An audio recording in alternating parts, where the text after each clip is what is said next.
సూర్యాపేట కాంగ్రెస్ లో కొనసాగుతున్న టికెట్ల లొల్లి 25వ వార్డు టికెట్ ను అర్హులైన వారికి కాకుండా ఇతరులకు ఇస్తున్నారని డీసీసీ కార్యాలయం ఎదుట కాంగ్రెస్ నేత కోడి శివయాదవ్ ఒంటిపై పెట్రోల్ పోసుకుని ఆందోళనకు దిగారు.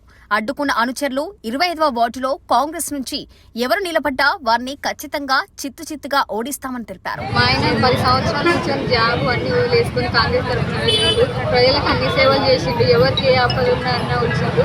ఈరోజు మార్కెట్ ఇవ్వడం లేదని చాలా బాధపడడం. ఈరోజు దావన్న బతుకుంటే మన పొట్టి అమ్మ చెప్పకుండా పిలిచి మరి ఈరోజు ఆయన లేనందుకు వీళ్ళు వేరే వాళ్ళకి ఇవ్వడం చాలా బాధకరంగా ఉంది. మాకు ఇవ్వాలని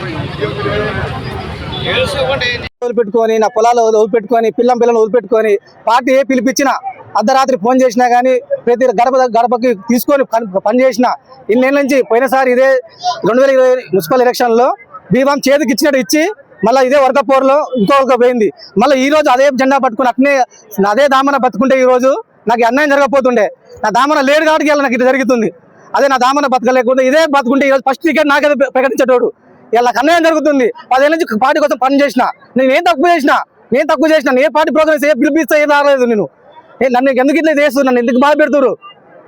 ఇదేందో ముందే తెలుసాలి. ఈ వర్కపోరు ఏందో నాకు తెలవాలి. నేను కష్టపడి పని చేసిన 10 ఏళ్ళు. ఇప్పుడు మా జనాలందరికీ ఎరికే, నా ఇంటింటికి ఎరికే. ఎవడేందో కోడి పని చేసిందో చేయలేదని ఇంతమంది జనాలకి ఎరిక. అదే ప్రకారం అన్ని విధంగా ఉన్నా. ఇంతమంది జనాలు నా వెంబడి లేకపోతే ఇలా నాకు ఎందుకు ఇంతమంది ఎందుకు వస్తారు జనాలు? రాకపోదు కదా. నాకు న్యాయం చేయాలి. నాకు 25 టికెట్ రావాలి. కష్టపడి పని చేసిన నేను నాకు రావాలి. రాకపోతే నేను ఏం చేయాలో ఇదే మీ అందరి మీద చెప్తున్నా. చేసుకుంటా.